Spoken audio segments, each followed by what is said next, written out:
Жақында мен YouTube'да сілтемелері, суреттері мен сомалары өзгерген барлық азаматтарға әртүрлі сомаларды төлеу туралы жарнамала бастадым.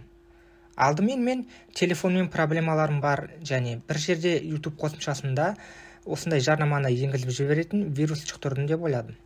Бірақ интернеттен ақпарат іздеп, мен жалғыз емес екенімді көрдім. Бүкіл интернет осындай жарнамаларға қатысты шағымдарға толы.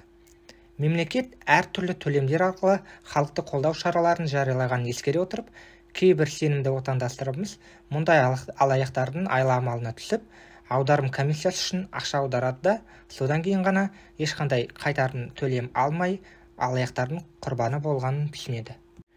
Алаяқтардың барлығы бірдей схема бойынша жұмыс істейді.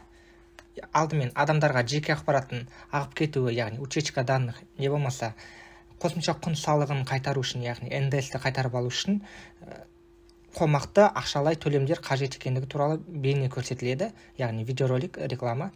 Бұл ретте роликтің астында алаяқтардың сайтына сілтеме қойылады, және ол сілтемеге өткен адам сол адамның картасының деректерін енгізу туралы, яғни 3 таңбалы код, 16 цифрлы сан, солардың барлығын енгізу арқылы комиссия төлеу сұралады. Одан кейін комиссия сомасы бұл жерде 100 теңгеден бірнеше мыңға дейін өзгеруі мүмкін.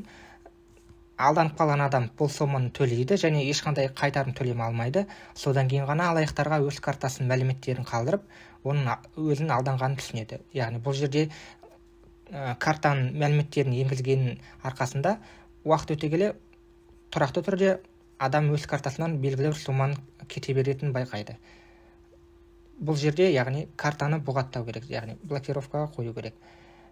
Одан кейін бұл жағдайда сайт біраз уақыттан кейін қолжетімді болмайды, яғни заявление жазып, шағымданып, мына сайттан сілтеме арқылы өттім деп өтсе, одан кейін тексеру үшін қайттан өтсе, ол сайт ашылмауы мүмкін, яғни алаяқтар уже ол кезде жаңадан бір сайтты аша бастады деген сөз. Мен бұл бейнероликтерге бірнеше рет шағымданғанымды айтқым келеді, бірақ олар әлі күнге дейін маған кездесе береді. Желідегі обзорлар, яғни шолулар мен жарияланымдарға қарағанда шағымдардың пайдасы мүлдем жоқ. YouTube-тың әкімшілігі осы алаяқтардың жарнамаларын айналдырып жатқанына, немесе арналарды модерациялаудың жолдарын тапқанына немқұрайлы қайрайды, яғни бұл құбылысты ақпараттық соғыс деп айтуға болады.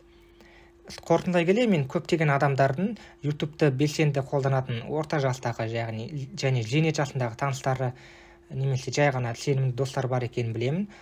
Осыған байланысты мен олардан бұл алаяқтардың жарнамасы екенін және оған сенудің мүлдем қажеті жоқ екенін ескертуді сұраймын. Осы видеоны бөлісу арқылы маған көмектесе алады деп ойлаймын. Сонымен қатар осы роликтердің астындағы сілтемелерге ешқашан өтпеңіз. Сонымен достар, бұл видео өз мәресіне жетті. Егер де видео пайдалы болса, лайк басып, комментарий жазып, полиция кнопкасы арқылы WhatsApp желілерге таратыңыз. Сол арқылы сіз менің YouTube арнамның дамуына бірден бір себепкер боласыз. Қош, сау болыңыздар.